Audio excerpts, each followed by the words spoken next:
Good morning, Bitcoiners. It is Daniel from the Bitcoin Citadel. I bet you weren't expecting me this morning. I didn't release my sunrise video. I forgot my tripod. I was using my tripod yesterday and I left it. I had my little go bag, my backpack for the morning, and I have a tripod that I use for my videos. But I forgot it this morning. And it's a super beautiful sunrise here this morning. Pre-sunrise, I guess. Yeah. So I'm handheld this morning. Short one, brief one, quick one. I don't know if you guys ever have lucid dreams. Occasionally I do. When I was younger, I had a book, I think it was called Lucid Dreaming. And I was also into Carlos Castaneda. And he talked about lucid dreaming in his books as well. So I'm what the hell, I'll play around with it. And it's pretty cool. You can definitely train yourself to do it. And occasionally I'll still have those kinds of dreams. And last night I had a dream. First of all, when you're dreaming, you don't know you're dreaming usually, right? So I'm having a dream, and I was getting into a car, I think, and I had a spider web on my foot. And it's probably because when I walk out to my to the spot, there's spider webs all over the place. It's pretty wild. If you look back on my videos, one of the thumbnails is a spider web. And I had a spider web on my foot, and I couldn't get it off. And I keep on like wiping my foot on the ground before I got in the car. And as I'm doing it, the spider web's coming up from under the car, and then this big like dust ball that's connected to the spider web comes out, and then from under the car comes this huge spider. Oh, that was just a raft of ducks that flew off. I must have woke them up. I wake them up sometimes, and I talk so loud out here, and they're like, oh, it's that guy out here doing his thing.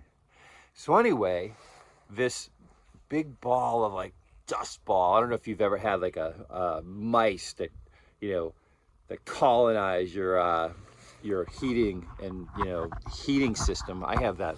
I live in the Northeast U.S. and sometimes in the wintertime, like last winter, we had to pull out this huge dust ball.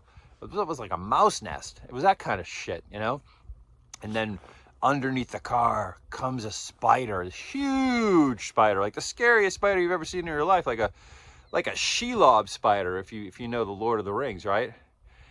And I saw it come out, and I'm the kind of guy who, when I was a kid, I was one of those kids who was really afraid of monsters underneath my bed when I was really little, right?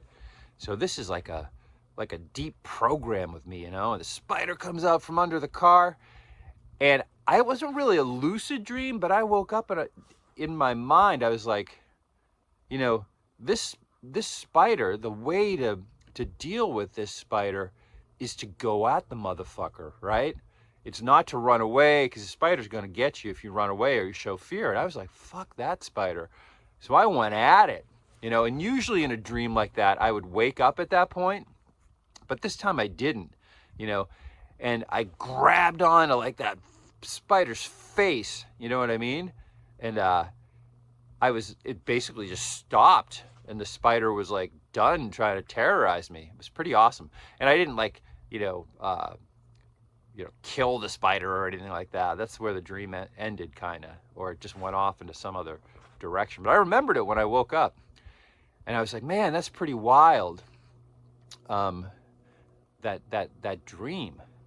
But if you think about it, one of the things that Jason Brashears, who I talk about a lot, is so entertaining, because he talks every now and then on his show. He'll just sing, row, row, row your boat gently down the stream. Merrily, merrily, merrily, merrily, life is but a dream. And he says, one show he was building that up. He was going to tell he's going to give away the secret, or one of the secrets, right? And he was going to sing this super powerful song, and that was the song he sang. Because in a way, that's what we're in, right? You may be a simulationist. You may think this world is Maya, right? But when you get hip to the fact that you are an immortal being, right, in this world, and you are the protagonist of your own story, that's when, you know, standing up to the spiders, the monsters, the spiders under the car, or the monsters under the bed, becomes a lot easier, becomes something that's possible for you to do, right? Even in real life, not just in dreams, right? Because life is but a dream in a way, right? So I thought that was pretty wild. And the funny thing is my wife is reading a book right now. I think it's called like The River Goddess or something like that. And it's a story of the goddess of the Ganges River, right? And it's a popularization of the Bhagavad Gita, or one of those sacred books of Hinduism, right? The Mahabharata, that's what it is, the Mahabharata. And the goddess of the Ganges, I think her name is Ganja. I don't know, maybe it is. That's kind of cool too. Ganges, Ganga is how it's spelled. And she's cursed, and she has to live in the material world, right?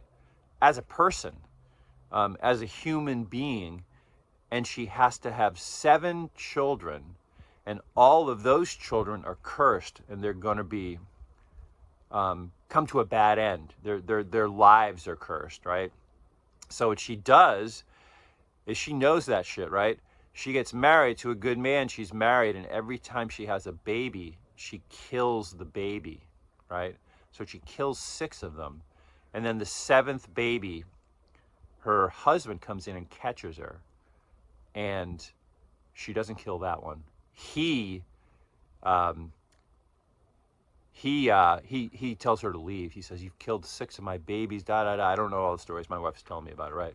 And she winds up becoming a goddess again and goes back into the river. But in the beginning of the book, it has a trigger warning. My wife didn't even know, she couldn't even remember the trigger warning. She's coming back to it. This is one of those books. She's a real reader. She always finishes her books, but she couldn't finish this one for some reason last winter, and now she's coming back to it.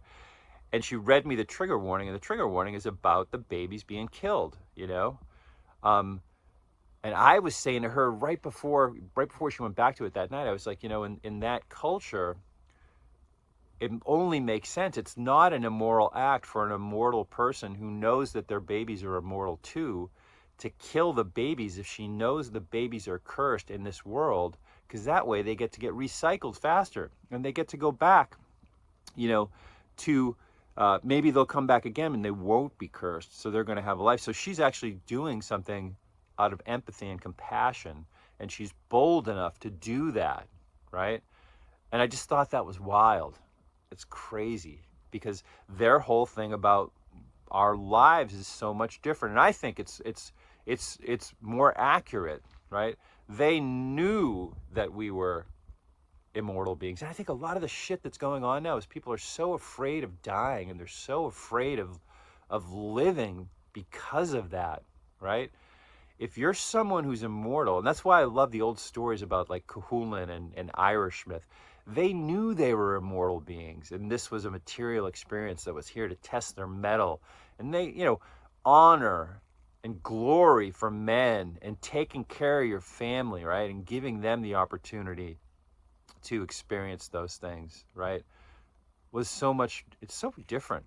You know, this fiat world we're in, right? The money's fucking shit, right? Everyone's afraid of dying, and that makes them afraid of living. It's fucked up shit. Anyway, I left my fucking tripod. I know where it's sitting. It's sitting right on my workbench. I don't know why I left it there. So I came all the way out here. It's fucking cold this morning too. There's actual frost on my car. You know, it's like 32 degrees out here. Here I am in my swimming togs, right? There's the fucking lake. So I'm trying to work up the gumption to go in there this morning. I did it yesterday. It was 36 yesterday. I'll do it this morning. It won't be a problem. Anyway, 2 days in a row for videos. I didn't think I did 3 this week. That's not that bad. You know, I hardly even talked about Bitcoin at all in this one. I will be posting videos about sovereign computing, so keep that in mind. If you want to learn how to really run not only a Bitcoin node, right? You want to run a Bitcoin node. Forrest Hodel had a great video about that stuff just like yesterday or the day before. I'll try to link to it in the bio, but I'm going to be doing my own videos about that. And some not just about how to set stuff up, but there's some tricks I think I can help people with, but also why you might want to do it. Look at Forrest. He lays it down. That's Forrest kind of mind, you know. He knows all that kind of stuff. But you know, more of like as a sovereign, why this is a nice, really good part of your journey. You know, why this is something that's worthwhile. Anyway, weird video this morning. No tripod. About a dream I had last night. So I guess it's not too out of character for what I do. But you guys have a, you know, keep at it, you know. Be the protagonist of your own story. That's what I always say. Peace.